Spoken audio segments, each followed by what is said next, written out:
Удган үнтэй одоо хүүхдийн баяраар яагаад ингэ сууж байгаа юм бэ гэж зарим гайхаж магадгүй.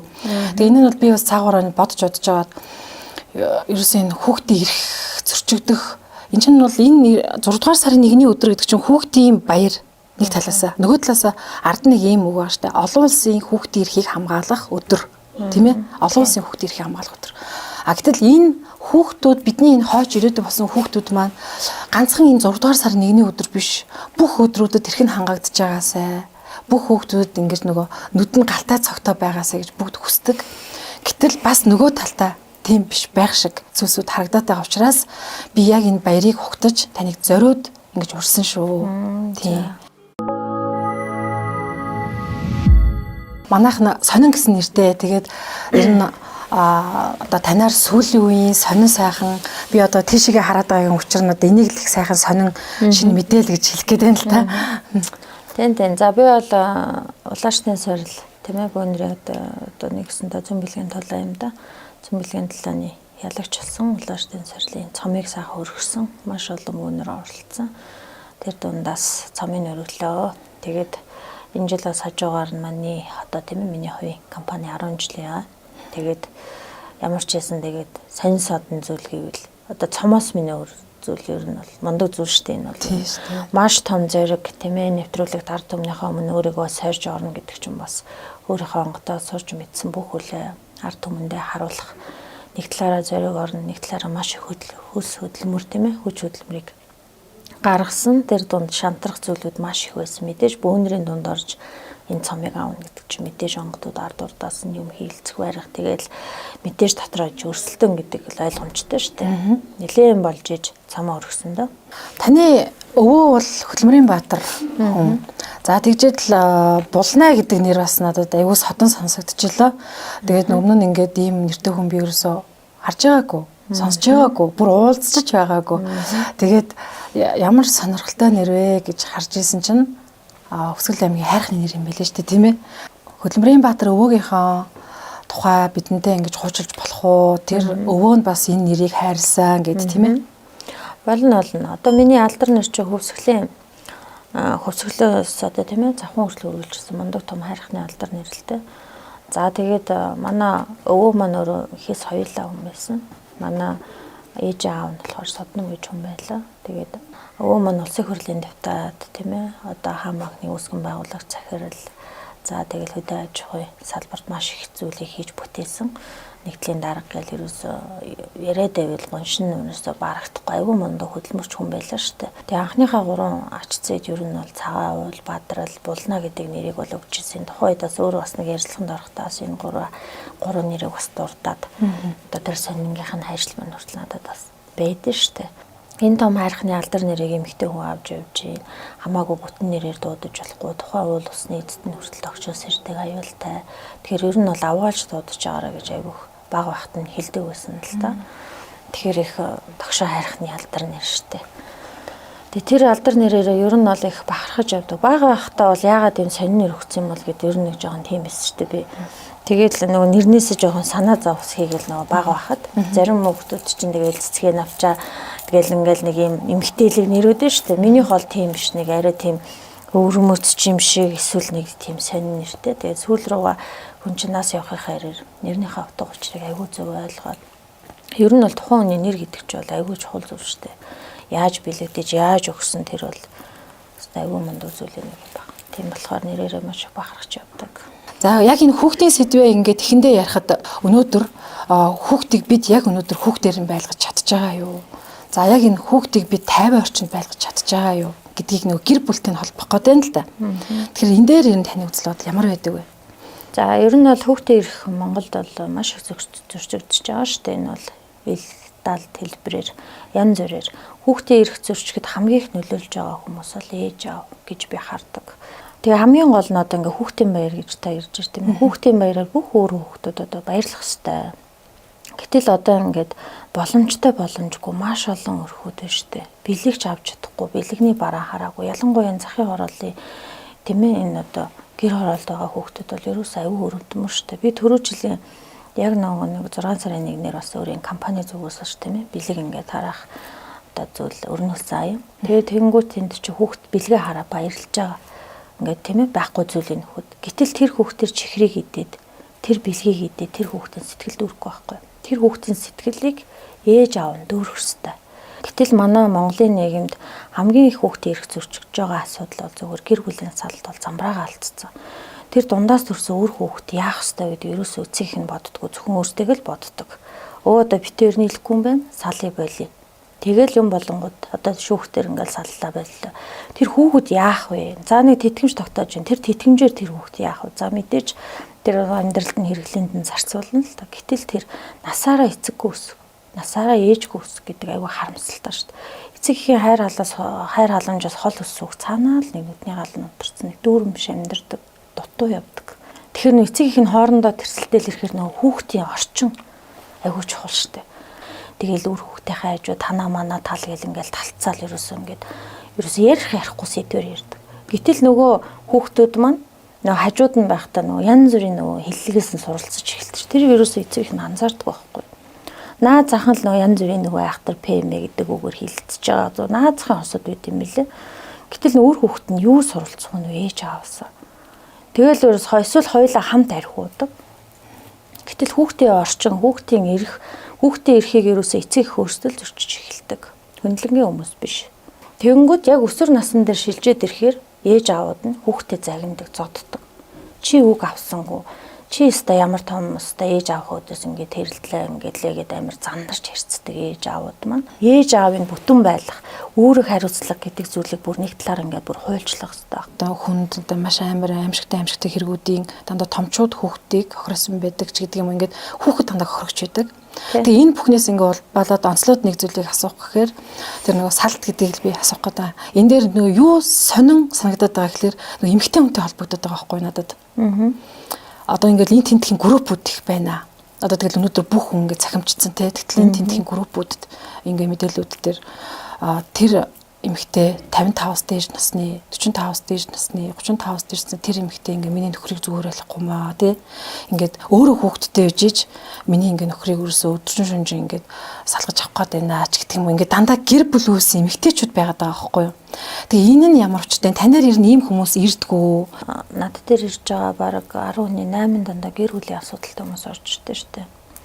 Тэгээ ерөөсөө наад сэдвч ерөөсөө аягүй зах замбраагаа алдсан. Ганцхан 40 гаруй 50 гаруй гэхгүй ерөөсөө л 20 настай хүмүүс хүртэл гэр бүлийг өмүүлээ явж штэ. Тэгээл нэг 20 настай 20-21-тэй охтод тийм ээ энэ ахыг авч суумаар байна. Тийм ээ эхнэр хүүхдийн зайлуулад үг гэдэг аягүй дураараа юм ярьж орж ирнэ. Саар нэг хүмүүсээс тийм зүйл хийгээд ах шиг байгаа зан үйлэр. Зарим нь болохоор бүр ингээд ширэлцэн. Одоо би ингээд өөрийнхөө сарын тэмдгийг ингээд уулгаж исэн гэдэг бүр юм амар бүр юм шившгтэй юм хүртэл ярьдаг. Тэгэхээр нөө эмгэгтэйчүүд гэхээс илүү эр хүн учир байдаг. Тэр мэдээж эр хүн хин нэг нь хийндээ нүүр хөхгүй л бол тэр харилцаа ер нь чааш явахгүй шүү дээ. Хоёулаа хоёр талаас ингээд бол одоо ингээд эвлэлдээд ингээд хоёулаа зөгцөө яваад байгаа байхгүй. Тэгэхээр одоо тэр 50 гаруй 40 гаруй насны одоо ах нар ч бас биш шүү дээ. Ганц эмгэгтэйчүүд гэхгүй. Айлын жоохон охиныг одоо тийм ээ 20-21-тэй охиныг жирэмслүүлчихэл тэнч ихнэрдээ нэг сайн ханы дүрсгээл энд ч нэг охины жирэмслүүлж ачаал ах нь чамтаа суун хоёлоо болно бүтэн гэсэн ернээсээ яг ирээд амьдэрсэн юм байхгүй. Тэгэхээр ерөө нь ирж байгаа хүмүүс ихэнх нь 50 гарсан ах нар байна. 40 гарсан эгчнэр 50 гарсан эгчнэр яг ингээл амьдрал сайхан тогтоол ингээл төхнөл ингээл байжс би энэ амьдралыг зүгээр босгоогүй их чинь маш олон жил хөдөлмөрлсөн. Маш олон жилийн ард одоо энэ амьдрал маань сайхан ингээд тохноод төхнөд байж хахад л нэг хүүхэн орж ир амьдралын маань самраа ажиллаа. Би энэ амьдралыг алдмааргүй гэдэг зүйл ярьж орж ирдэг. Тэгэхээр нөгөө хүүхдийн баяр зориулаад нөгөө хүүхдтэй холбож энэ асуудлуудыг яриад байгаа болохоор ер нь тэр буруу юм хийгээд одоо тэр хүн биш үү? Одоо эрэгтэй эмэгтэйч хүн бас байж тээ. Гэр бүлээ хуураад байгаа эмэгтэй хүн. Тэгээ ер нь тэдгээр хүмүүст үйл үргэж байх уу? Бага. Үйл үргэж ч гэсэн хамгийн айхтар зүйл байхгүй. 50 сум буцаа байран дээрдэг чи юу тайран түүнийг хүн заавал хураадаг. Гэтэл одоо болоо явж иж бол насны бүсэнд маш их зовдөг. Наад захын л өхөө өгөж болох хүүхдээ зовоод өөрөө зовоод маш их зовж ирдэг юмртай айлдаг. Гэтэл энэ богинохон ингээд хугацаатай ирсэн амьдралдаа тухайн хүн дараагийн төрлийг өөрөө бүтээж идэг байхгүй. Хэр зөв амьдрах вэ? Өөрөө өгөхөд болчдөг зүйл ш. Үр хүүхд өөр үндсэн үлдэнэ. Хийсэн үйл өөрийн үр хүүхд нь үүрдэг. Хамгийн аюултай зүйл гэдэг. Тэгэхээр нөгөө үлийн үр хураагаад яваад байгаа одоо гэр бүлийн араар тавилттай энэ замбраагаа алдаад байгаа хүүхд хүнчрүүлээ хүүхдийн нулимсан дээр нэг сайхан амьдрах юм шиг юм бодоод байгаа энэ хүүхнүүд бол ерөөсөө нэг л өдөр үл өөрөг угаасаа өрнө. Тэр эмэгтэй хүний одоо нулимсыг үзсэн, тэр үр хүүхдийн нулимс үзсэн, тэрний үл өөрийн төлөөсөн тэр хүн ч гэсэн нэг өдөр яг тийм байр байдалд ордог л байхгүй. Яг амьдрал дээр гарч ир өөрөө нөхөр сөдөртэй болох ч юм уу эргээд өөрийнх нь нөхрийг хин нэгэн одоо тийм ээ одоо янз бүрээр одоо гэр бүлийн гадуур харилцаа үүсвэл дахиад яг тэр эмэгтэй хүнд амтлуулсан бүх зомлог тэр хүн үүрдэг. Энэ зүйлийг тойроод гарахгүй бүгд дайраад гардаг байхгүй. Шүтлэггүй хүмүүс бол хамгийн аюултай. Юу хийж байгааг мэддэггүй. Үлцээр хөвгтөө үл өөрөг хөвлүүлдэг хамгийн айхтар хүмүүс бол шүтлэггүй хүмүүс гэдэг. Тэгээ байгаа амьдралаа хувь тавилангийн эвлэрцээ явждаг. Бусдын амьдралд айгүй хатаархдаг. Одоо гэр бүл салдын донд ч найз нөхдүүдийн асуудал шүү дээ. Тэгэнгүүт хоёр найз ингээд нэг залууг хүүхдээ гаргацсан амьдраад байна шүү дээ. Энэ гэр бүлийн салалт болон гэр бүлийн замбраагүй асуудлыг уг нэг тийш нь ингээд хуульчлах ч юм уу тийм ээ маш том хариуцлага өөрдөг бас нэг юм бас байвал энэ дунд чинь одоо нэг 92-ийн хоорондын асуудал яригдж байгаа цаана үр хүүхэд амар том хохирогчгүй гэдгийг л ойлгох хэрэгтэй байхгүй. Эр хүн бол ачаа өрөх тусмаа улам чон шиг зэгзгэр болдог гэдэг. Таны зүгээс л ингэж хэлээд байгаа шүү дээ. Эр хүн 3 зүйлээс л хол явах хэрэгтэй гэдэг байгаа тий. Тэгвэл тэр хүн хямртай явах хэрэгтэй. Эр хүний хямрс бол дайл гэрээ хөнгө зүс буян шиг үр хүүхдийг харж дагаж явдаг сахус 92-ийн толгон дотор явж явах хэрэгтэй гэдэг. Тэр гал голомт эцэг хүний голомт бол эр хүний голомт хизээ тасрах ёсгүй. Гэтэл тэр жилд яагаад тэр гал голомтоо нэг удаа дахиж болдгоо. Тэр голомтон дотор ч нэр хүний хямар сулдыг дааж явдаг. Айл гэрээ өнгө цус буян шиг оржсон ол зомгийг тогтоож идэг. Яг хүнтэй ижил амьд галын сахус заларч иш тухайн өрхөө дааж явдаг байхгүй. Эр хүн сүр сүлдээ ямагч цаг үед яаж ч амьдралд алдсан бүдэрсэн тийм ээ. Яаж ч амьдралд нугарсан хямрыг алдаж болдгоо. Дотоод хүчээ алдахаар тэр дундаас өндийж гарч ирчих маш их зовдөг. Хоймроо ингээл 17-8 айлын сайхан хүрэгт одоо нөгөө хүүнэрийг ингээ хоймроо бурхан болцсон залуучуудын зураг байдаг. 25-6 бирүүдийнхаа зургийг хөрөг болгоод цалцайл байдаг байхгүй. 1000 сая айлын охин байгаа нэг айлын тулган дээр ураг барилдаа очдөг. Дундаас нь төрсөн өөр хүүхд нүртэл нөгөө нэг айхтар удамшлын өвчин аваад орчдөг. Одоо удамшлын өвчин дотор ч маш айхтар юм шүү дээ. Бүгдээр илгээрээ явж гин, бүгд аавууд эзэнтэй төрж гин. Гэтэл тэр дундаас төрсөн өөр хүүхд нь удамшлын өвчин аваад орхоо. Насаараа нэг хүнд өвчтөй хүүхд хэврээд насаараа тэр айлын голомтны үйл үүрэг хамт өөрлөсөж явдаг байхгүй. Тэгэхээр хин нэгний голомтны үйл үүрэг хин нэгэн үүрэх ёсгүй. Өөрсдийнхөө амьдралын зургаар хүн амьдрах ёстой байтал тэр айхтар голомтон дээр очиж ерөөсөө тэр зоох ёсгүй. Тэгэхээр 92 хоёулаа амьдрал дээр өөрсдийн гэсэн гал голомтоос гал салгана гэдэг маань эцэг эхийн гал голомтны буян ишгийг тулгандаа өвлөн авах ёстой.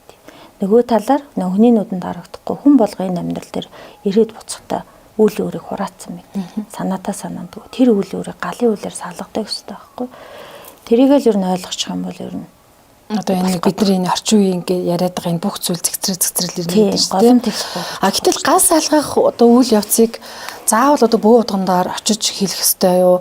Одоо тэгээд тэр гал салгах үйл явцыг гэртээ ч юм уу хийх тийм зүйл байдаггүй. Одоо хүмүүс маань гал салгаж ингээ гэртээ тийм ингээ нэг жижигхэн ингээ нэг 100 хон дээр дахиад штэ тийм.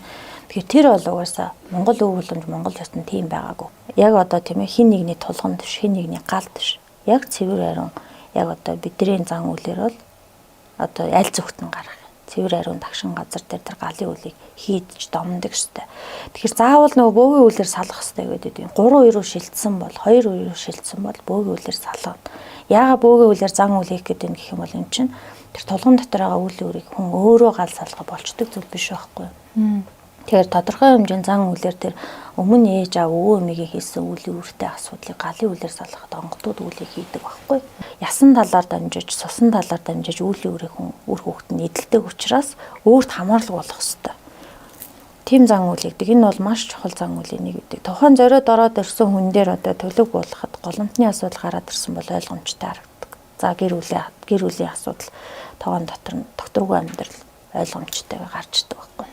Тэгэхээр одоо ирж байгаа хүмүүсийн бараг 80% голомтны асуудалтай. Тэгээд амьдралд ядарч байгаа, салж байгаа, сарниж байгаа уус эдснээ гахаад ингээд бүр нөгөөхтэйгээ бүр эвлэрсэн явж идэг байхгүй. Маш их ачаа өөр явагддаг. Гэтэл тэр дунд 1000 сайхан бүтэн амьдралыг авч үлдэхэд боломжгүй. Үнд суурьнд нь тэр айхтар голомтны 3 асуудал яригдж ирдэг.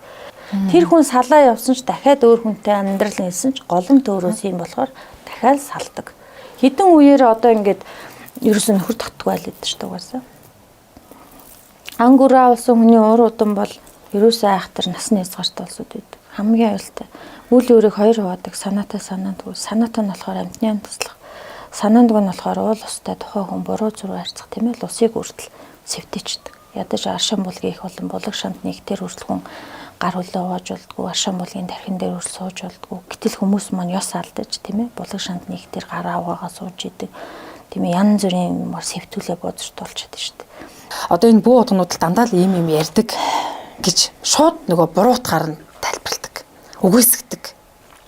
Тэгээд энийг бүр цаашлаад юу гэж тайлбарлаж ийм хэр зэрэг өнөөдөр монголоор дүрэн бүү утган боллоо тий. Тэгвэл энэ бүү утгнууд өнөөдөр тэр байгаль хийх сэргээх нь яасан юм бэ? Улс орныхоо хөгжлийг цэцгэлүүлэхэд яасан юм бэ?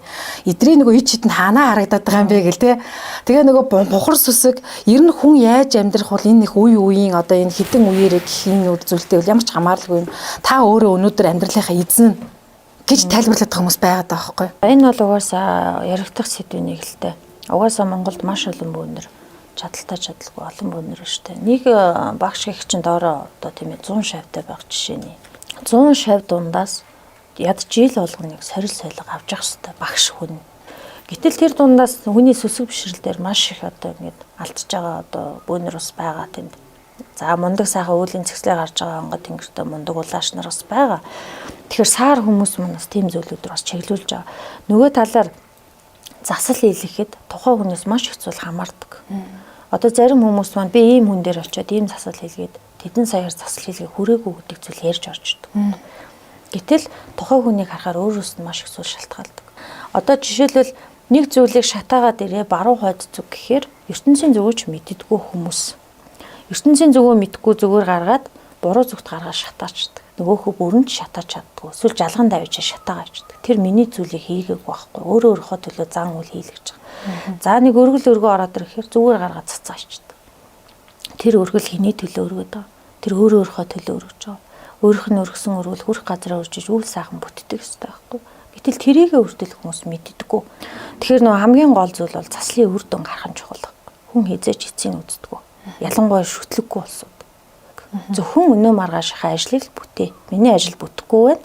Би хил амтай байна. Зөвхөн тэрийг л боддог. Гэтэл шүтлэгтэй хүмүүс бол үл өөрийг хураахгүй тулд хідэн үеэ сайхан даатгаж хідэн үеэрээ үр хөвгтөө сайхан энэ үлийг хиймээр ин гэдэг зүйл маш юм улс суурьтай нухацтай юм ярьж орждог. Холуур хардаг. Тэгээд нутаг уул устаагаа хүртэл маш зөв харьцдаг.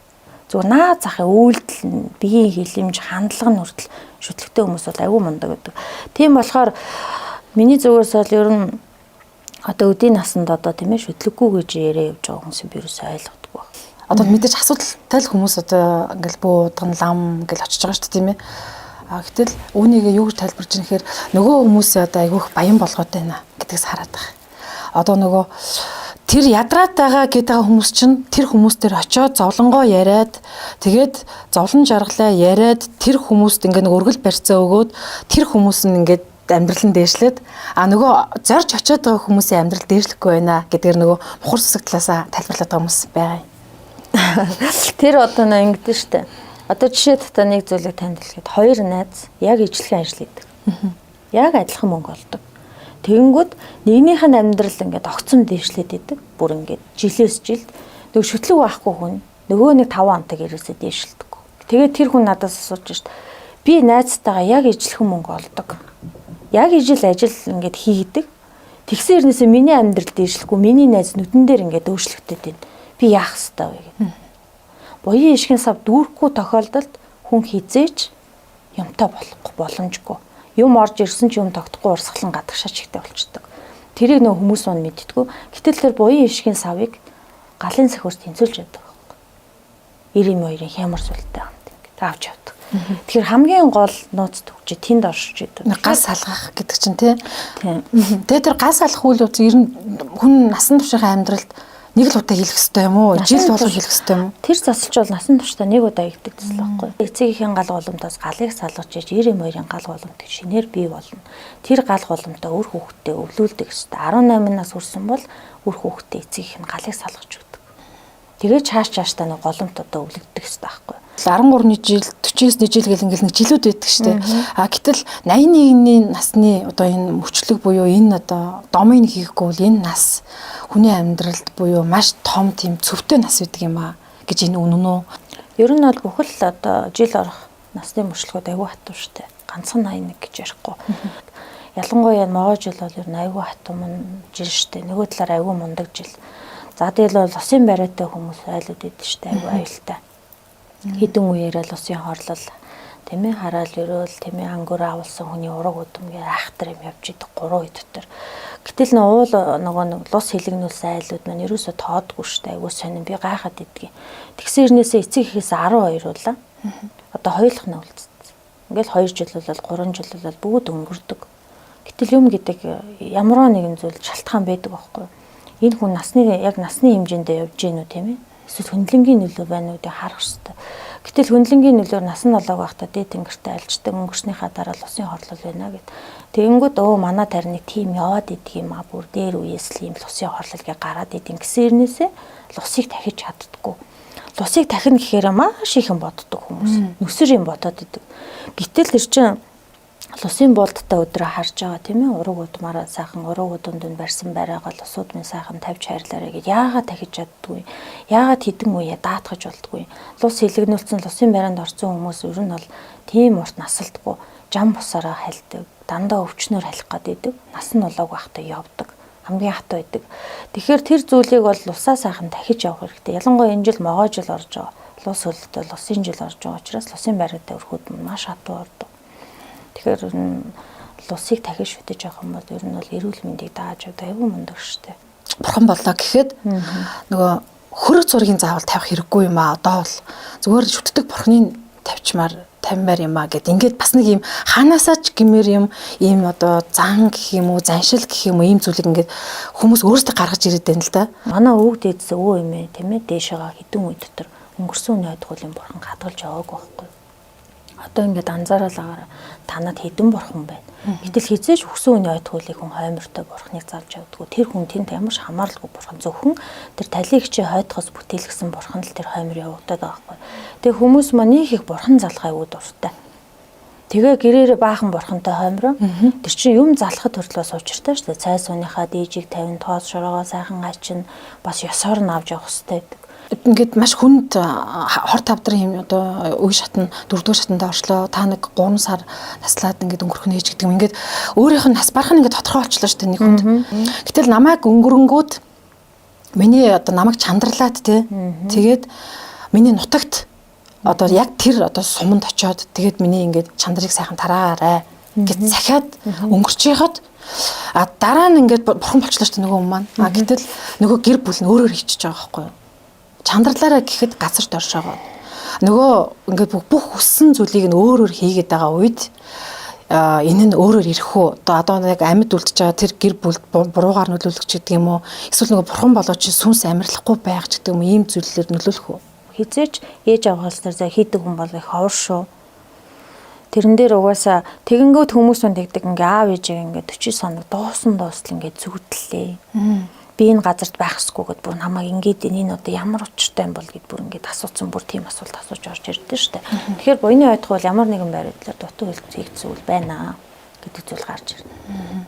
Тэгэхээр нөө тухайн хүн чинь дараагийн төрлийг олохгүй гэдэг маань үлдсэнгүүдтэй ер нь жоохон халтар штэ. Одоо зарим хүмүүс чинь 40 соног дээр 9 хүн аваад өнгөрсөн айл байна штэ. Яг 40 соног нь болно. Яг л 40 соног дээр хүн өнгөрдөг бүр тийм айхтар. Тэгэхээр тийм айхтар хатуу гал голомттой айлдаа ураг барилдчих юм бол тэр айлын голомтны үйл өөрийг хамт үргэлцгээс гадна тэр амьдралын төлөөсөнд явдаг байхгүй.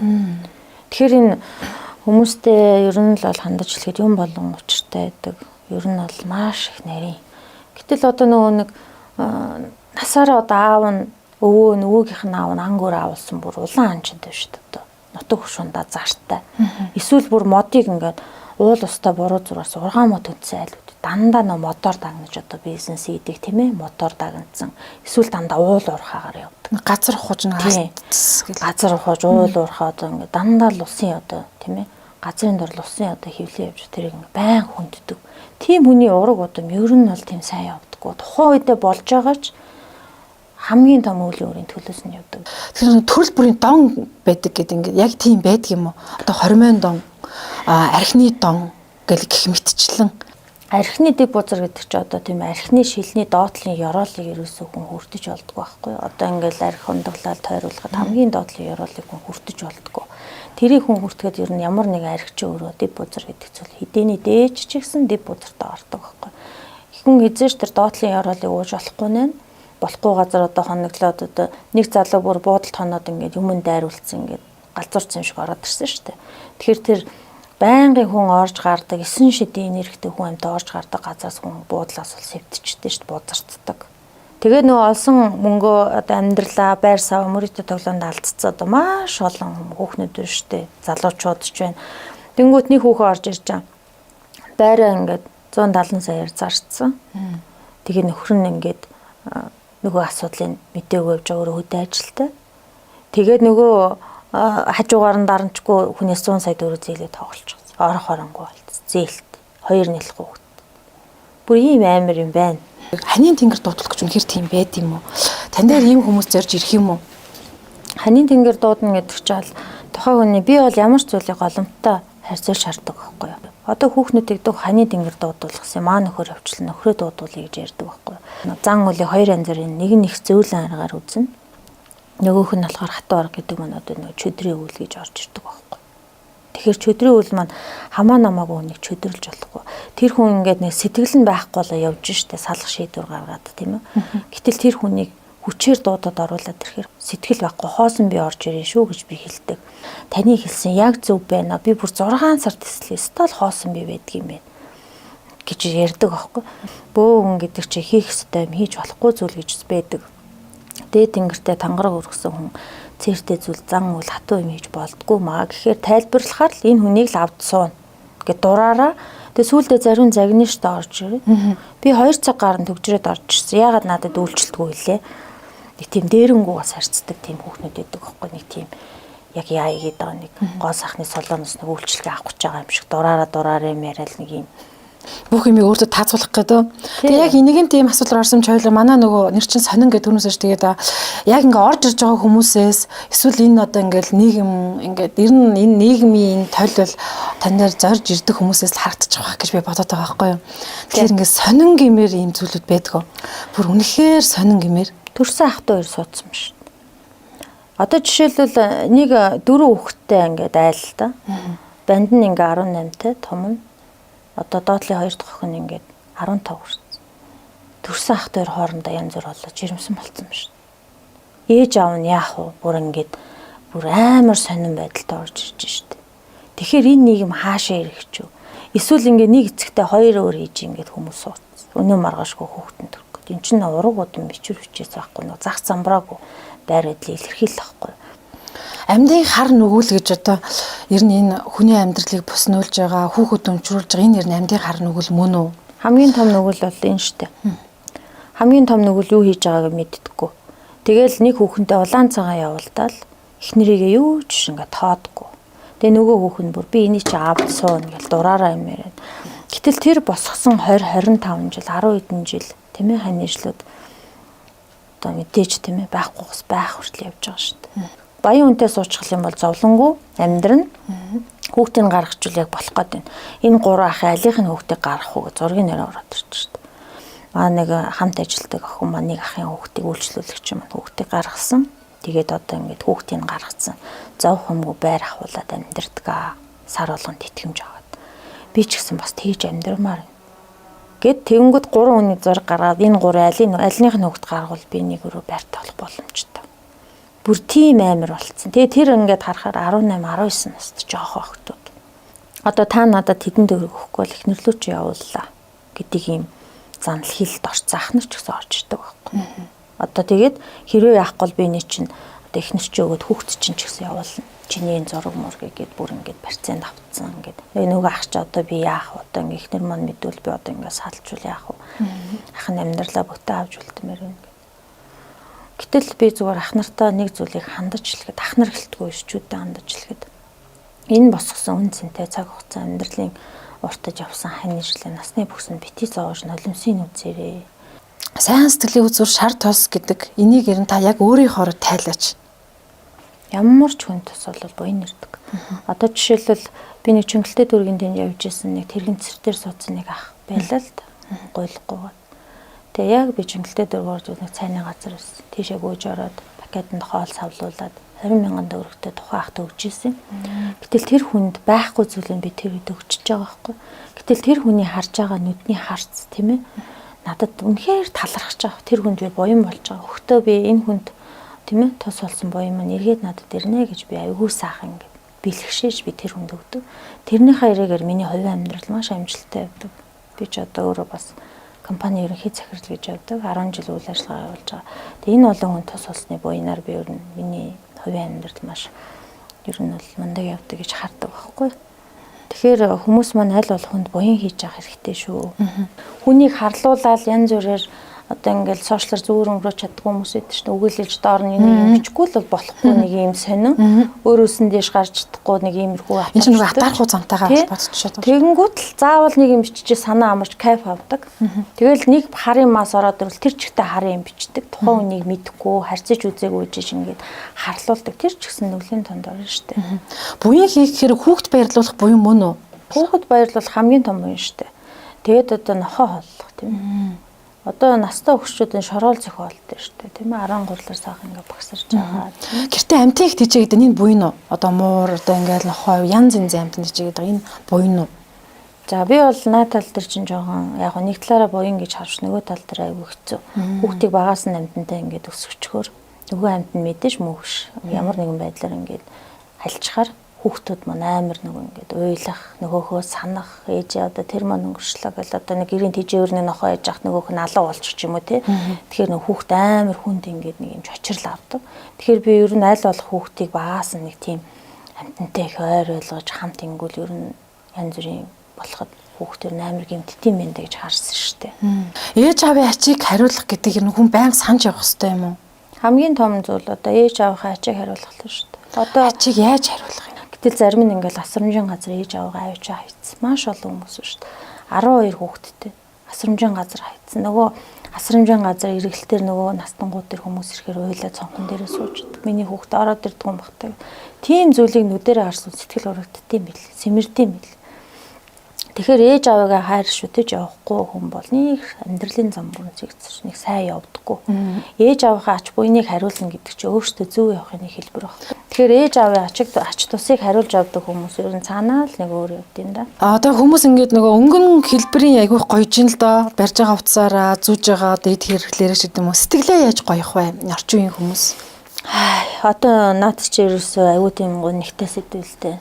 Хүнд ингээ харахад аюугаа ингээд бүх юм нь болоод байгаа юм шиг ингээл нэг брээн дээр гоёд брээн зүгээ зарим хүүхнүүд тэгдэж штэ төрөөсийн байраар амьдарч иж нөхөр нь ингээд төрийн албанд ажилладаг төрөөсийн байраар амьдарч иж нэг л брээн дээрэл нэг л амир ингээл үнэтэй брээн би 10 жил бизнес ихтэй брээн дээр гоёж үзээгүй би ер нь даруухан байх туртай хүн ер нь ямар ч нөхцөл даруухан ямар ч зүйл дээр гарсан хүн хүнээрээ байх шиг сайхан байхгүй штэ тэгэхээр хүн ер нь гаднаа гоё харагдснаас илүүтэй дотоод сэтгэл чинь дүүрэн амьдрна гэдэг маань юу дүүрхүүхэр нөө мөнгө, эд хөрөнгө, байр, машин тэрэг одоо тэр үнэтэй брэндд юу гэдгийг тэр биш аахгүй. Сэтгэлийн орон зай тэр зүйлүүд дүүргдэггүй. Эр хүнэл дүүргдэг, бүсгүй өөнөл дүүргдэг. Бүх юм нь байгаад хитэн тэр бүм үнэтэй хавсанд амьдарч байгаа ч харахад бүх юм байгаад идэг аз жаргалгүй амьдардаг.